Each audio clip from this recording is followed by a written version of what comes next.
नमस्कार दोस्तों, मैं doctor Piyush Ranjan, sir Gangaram hospital नई दिल्ली में गैस्ट्रोएंटरोलॉजिस्ट हूँ। आज इस वीडियो में आपसे मैं एक बहुत ही कॉमन बट बहुत ही ट्रीटेबल लिवर डिजीज़ के बारे में बात करूँगा, जिसको ऑटो इम्यून हेपेटाइटिस कहते हैं।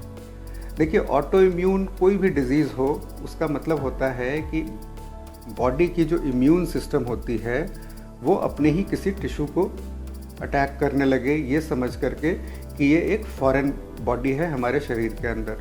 तो ये एक कॉम्प्लेक्स इम्यूनोलॉजिकल फिनोमेनन के कारण होता है, जिसमें सेल्फ एंटीजन यानी कि बॉडी का अपना टिश्यू, हमारा बॉडी का इम्यून सिस्टम जो हमें बीमारियों से बचाता है, उसके अगेंस्ट एक्टिव हो जाता है। और हेपेटाइटिस का मतलब लिवर में कोई भी इन्फ्लेमेशन हो तो उसको हेपेटाइटिस कहते हैं।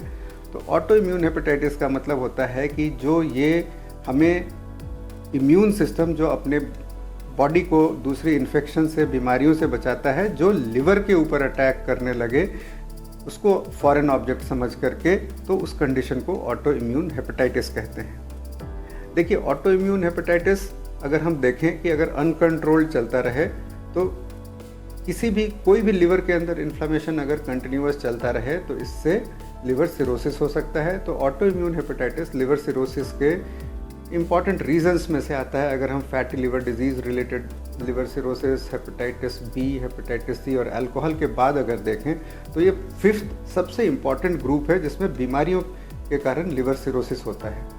और इसमें जो सबसे अच्छी बात है कि अगर हम समय पर इसका डायग्नोसिस करें तो इसका ट्रीटमेंट बहुत ही अच्छा होता है। लेकिन ऑटो इम्यून हेपेटाइटिस जनरली 60-70% लोगों में रूटीन इन्वेस्टिगेशंस के दौरान पता चलता है। यानी कि छोटे मोटे, अगर आपने किसी भी रूटीन टेस्ट के लिए लिवर फंक्शन टेस्ट कराया तो SGOT, SGPT पॉजिटिव आ गया, बढ़ा हुआ आया, फिर उसकी वर्कअप शुरू होती है। वर्कअप में अगर फैटी लिवर नहीं है, हेपेटाइटिस बी और सी नेगेटिव है, तो हम ब्लड के टेस्ट्स कराते हैं जिनको ऑटो इम्यून मार्कर्स कहते हैं। जो liver specific auto immune markers होते हैं उसमें anti nuclear antibody, anti smooth muscle antibody, anti liver kidney microsomal यानी कि LKM एंटीबॉडी और कई भी सारे लिवर साइटोसोलिक LC, SLA, ये बहुत सारे होते हैं। ये 3 मेन होते हैं। तो हम अगर ये टेस्ट कराएं और ये टेस्ट पॉजिटिव आए, और ब्लड का एक और टेस्ट होता है जिसको इम्यूनोग्लोबुलिन G, IgG लेवल कहते हैं, अगर ये बढ़ा हुआ हो तो ये एक सिग्निफिकेंट सस्पिशन पैदा करता है। Generally auto immune hepatitis middle aged females, औरतों में ये बीमारी ज़्यादा होती है।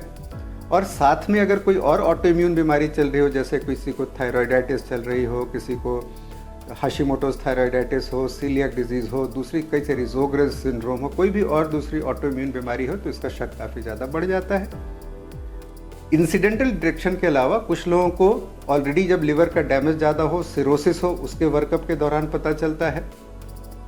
देखिए, एंटीबॉडीज़ के पॉजिटिव होने का मतलब हमेशा बीमारी होना नहीं होता है। इसलिए जब भी एंटीबॉडीज़ पॉजिटिव आती हैं तो हम लिवर बायोप्सी सजेस्ट करते हैं, जिसके ज़रिए ये डिटरमिन होता है कि ये ऑटो इम्यून हेपेटाइटिस है या नहीं। तो ऑटो इम्यून हेपेटाइटिस का जो कंप्लीट डायग्नोसिस होता है वो एक स्कोर के बेसिस पर होता है, जो डिफरेंट टेस्ट्स के बेसिस पर डिसाइड होता है। और लिवर बायोप्सी इसमें सबसे इम्पॉर्टेंट एक टेस्ट है, जो कि इसको एक्सक्लूड करना या इंक्लूड करना। जो मैंने आपको बताया ऑटो इम्यून मार्कर्स, इसमें anti nuclear antibody 5% general population में लोगों को पॉजिटिव होती है।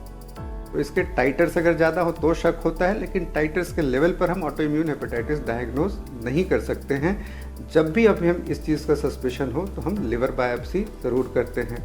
अगर लिवर सिरोसिस हो तो शायद लिवर बायोप्सी करने में सिंपल तरीकों के बजाय ट्रांसजुगुलर लिवर बायोप्सी और इसकी ज़रूरत पड़ती है, बट इसकी बायोप्सी एक मस्ट है इसके डायग्नोसिस के लिए। डायग्नोसिस के बाद बात आती है इलाज की। जो इलाज होता है इसका, अगर लिवर कॉम्पनसेटेड हो या सिर्फ हेपेटाइटिस हो, सिरोसिस ना हुआ हो, या सिरोसिस हुआ हो बहुत ज़्यादा नहीं, कमज़ोर हो, तो इसके लिए हम जनरली 2 दवाइयाँ शुरू करते हैं। जो स्टैंडर्ड एक्सेप्टेड दवाइयों में से स्टेरॉइड और एज़ाथायोप्रिन, ये 2 दवाइयाँ होती हैं। इसके अलावा माइकोफिनोलेट, पैनग्राफ, बहुत सारी और दवाइयाँ हैं जो इसके लिए इस्तेमाल होती हैं। और जो सेकेंड लाइन, जो लोग फर्स्ट लाइन ड्रग्स को नहीं रिस्पॉन्ड करते, उनके लिए इस्तेमाल होती हैं। और जनरली 2 साल तक ये ट्रीटमेंट अवश्य चलता है। अगर 2 साल के बाद ट्रीटमेंट बंद किया जाए, 30% लोग बीमारी के कंट्रोल में रहते हैं। 70% लोगों को रिलैप्स होता है, यानी कि बीमारी फिर से वापस आती है। उस हालत में मेंटेनेंस ट्रीटमेंट की ज़रूरत है। अगर बेस लाइन पे लिवर सिरोसिस है तो फिर हम दवाइयाँ बंद नहीं कर सकते। अगर आप रिस्पॉन्ड कर रहे हैं तो आपको दवाइयाँ कंटिन्यू करनी है। और अगर लिवर ऑलरेडी काफ़ी ख़राब हो चुका है और बीमारी पता करने में देर हो चुकी है तो फिर लिवर ट्रांसप्लांट के अलावा फिर कोई भी चीज़ इसको ठीक नहीं कर सकती है। ऑटो इम्यून लिवर डिजीज़ में लिवर ट्रांसप्लांट के अपने अलग इश्यूज़ होते हैं, जो कि अगर इसकी ज़रूरत पड़े तो एक आपको लिवर ट्रांसप्लांट सर्जन और हेपेटोलॉजिस्ट इसके लिए गाइड कर सकते हैं। पर SGOT SGPT का बढ़ा रहना, दूसरे कारणों का टेस्ट करना, इसमें हम ऑटो इम्यून डिजीज़ेज़ लिवर से रिलेटेड पिकअप कर सकते हैं। और ये बहुत ही ट्रीटेबल डिजीज़ेज़ हैं। मैंने कई बार देखा है जब लिवर काफ़ी ख़राब हो, पेट में पानी भर रहा हो, ये सारी चीज़ें 3 से 6 महीने के ट्रीटमेंट के बाद जा सकती हैं। बहुत इंपॉर्टेंट चीज़ है डिज़ीज़ की मॉनिटरिंग, क्योंकि दवाइयाँ इसमें ऐसी इस्तेमाल होती हैं जिनके अपने साइड इफ़ेक्ट होते हैं, स्टेरॉइड्स के, एज़ाथायोप्रिन या दूसरे इम्यूनोसप्रेसिव एजेंट्स के। क्योंकि ये बीमारी इम्यून एक्टिवेशन से होती है, तो हम जो दवाइयाँ इस्तेमाल करते हैं वो शरीर की बीमारी से लड़ने की ताकत को कम करने वाली दवाइयाँ हैं, जिससे दूसरे इन्फेक्शंस का खतरा और कुछ और कॉम्प्लिकेशंस का खतरा होता है। तो उसके लिए मॉनिटरिंग करनी चाहिए। तो आप ये बहुत ही क्लोज देख रेख में इसकी दवा लें, दवा से डिफ़ॉल्ट ना करें, यानी कि कंप्लायंस बनाए रखें, अपनी मर्ज़ी से दवा बंद ना करें, क्योंकि दवा बंद करने के बाद कभी ज़्यादा फ्लेयर हो सकता है तो मुश्किल हो सकती है।